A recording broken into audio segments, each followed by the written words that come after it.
ప్రపంచ ఆర్థిక వ్యవస్థ పైన గానీ, ప్రపంచ యొక్క మార్కెట్‌ల ఎక్కువ అంటే మార్కెట్‌ల పైన గానీ 3 అంశాలైతే ఇప్పుడు ఎక్కువగా ప్రభావం చూపే అవకాశం ఉందనేసి ప్రెజెంట్ చెప్పడం జరిగింది. ముఖ్యంగా వచ్చేసి మనం జూసుకుంటే ఇరాన్, అమెరికా ఒప్పందానికి ప్రాథమిక ఆమోదం జరిపింది. ఇరాన్ అగ్రీమెంట్ ప్రతిపాదనను అమెరికాకు పంపించింది.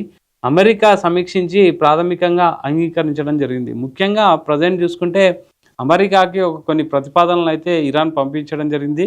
యుద్ధం వల్ల ఇరు దేశాలు నష్టపోతున్నాయి. ప్రపంచ గ్లోబల్ అంటే ఆర్థిక మాంద్యం కూడా బాగా వస్తుంది కాబట్టి కొన్ని విషయాలను పొందుపరిచి ట్రంప్‌కైతే పంపించడం జరిగింది. ట్రంప్ దానికి అంటే ప్రాథమికంగా ఓకే చెప్పినట్లయితే సమాచారం వస్తుంది. దీనివల్ల అయితే రేపటి నుంచి గ్లోబల్ యాక్టివిటీస్ అనేటివి యథాతథంగా జరుగుతాయి. స్ట్రెయిట్ ఆఫ్ హార్మోజ్ కూడా మూవ్‌మెంట్ అయితే జరుగుతుందని చెప్పేసి ప్రెజెంట్ అయితే ఒక ఇన్ఫర్మేషన్ ఉంది. సెకండ్ విషయం వచ్చేసి అంటే స్ట్రెయిట్ ఆఫ్ హార్మోజ్‌లో తెరిచి ఉంటుంది కానీ అక్కడ కొన్ని ఫీజులు వసూలు చేసే అవకాశం ఉందని చెప్పేసి ప్రెజెంట్ ఒక ఇన్ఫర్మేషన్ చూసుకుంటే నౌక రకము, సరుకు స్వభావం అండ్ భద్రత వీటన్నిటికీ బేస్ చేసుకొని కూడా ట్రాన్సిట్ ఫీజ్ అనేది ఉంటుంది. ఖచ్చితంగా అంటే టోల్ ట్యాక్స్ లాగా అక్కడ వసూలు చేయడం జరుగుతుంది.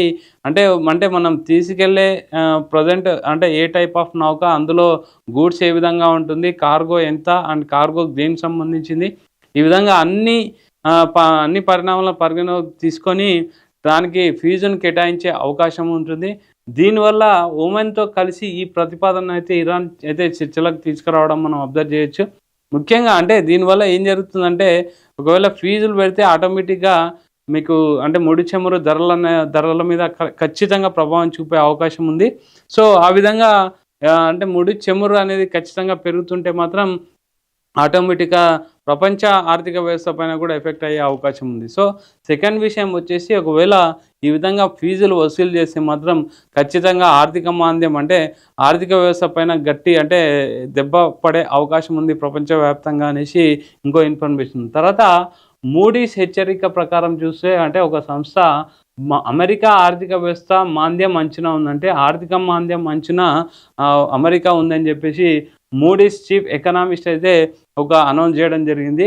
ఆర్థిక వృద్ధి అయితే మందగింపు ఉంది, వినియోగదారులకు వ్యయం తగ్గింపు, ఆర్థిక ఒత్తిళ్లు పెరుగుతున్నాయని చెప్పేసి ప్రజెంట్ మూడీస్ ఒక నివేదిక ఉంది. అంటే ముఖ్యంగా ప్రపంచ దేశాల్లో అంటే అగ్రగామి దేశంగా నిలిచిన అమెరికాకు ముఖ్యంగా ఈ విధంగా ఆర్థిక మాంద్యం అంచనా ఉందంటే ఖచ్చితంగా మిగతా దేశాలపైన కూడా మిగతా దేశాలపైన కూడా ఆర్థిక మాంద్యం ఎఫెక్ట్ అయితే ఉంటుంది. ముఖ్యంగా అంటే అన్ని దేశాలు కూడా ఏది కొనాలన్నా డాలర్ పైన ఆధారపడి ఉంటుంది. సో డాలర్ ఆ విధంగా అమెరికా ఒక ఆర్థిక మాంద్యం ఉంటే మాత్రం ఆటోమేటిక్గా అన్ని ప్రపంచ దేశాలపైన కూడా ఎఫెక్ట్ ఉండే అవకాశం అయితే ఖచ్చితంగా అంటే ముడి సరుకుల రూపంలో కానీ అక్కడ నుంచి వచ్చే ఎక్స్పోర్ట్స్ ఇంపోర్ట్స్ వల్ల కానీ అంటే లావాదేవీల రూపంలో కానీ ఏదైనా సరే అది ఆర్థిక మాంద్యంగా ఉందంటే కొనుగోలు శక్తి తగ్గిపోతుంది. కొనుగోలు శక్తి తగ్గిపోతే కంపెనీలు లాస్ అయిపోతాయి. కంపెనీలు లాస్ అయిపోతే ఎక్స్పోర్ట్స్ అండ్ ఇంపోర్ట్స్ కూడా ఎఫెక్ట్ అయ్యే అవకాశం ఉంది.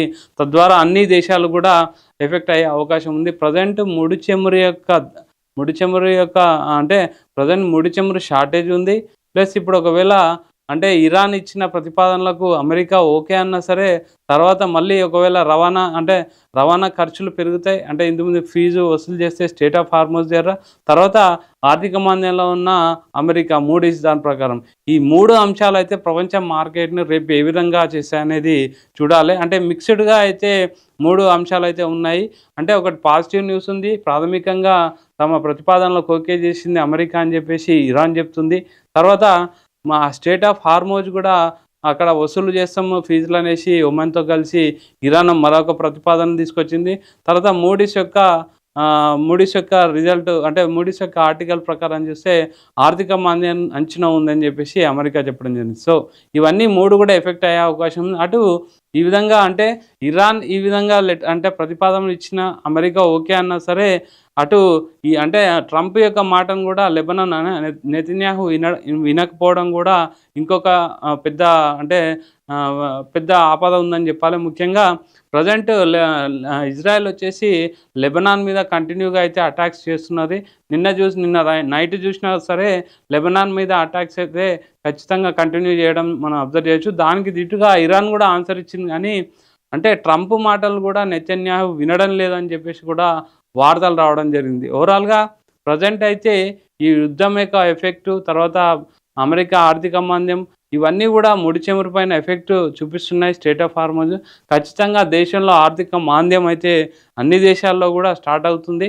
ముడి చమురు ముఖ్యంగా ఎక్కువ అయ్యే అవకాశం ఉంది, ఇంకా రేట్లు పెరిగే అవకాశం ఉందని చెప్పేసి ప్రజెంట్ ఎక్స్పర్ట్ చెప్తున్నారు. ఏదైనా ప్రజెంట్ ఆర్థిక మాంద్యం అంచనా అమెరికా ఒక్కటే కాదు, అన్ని దేశాలు కూడా త్వరలో రావచ్చు అని చెప్పేసి ఎక్స్పర్ట్స్ అయితే అంచనా వేస్తున్నారు.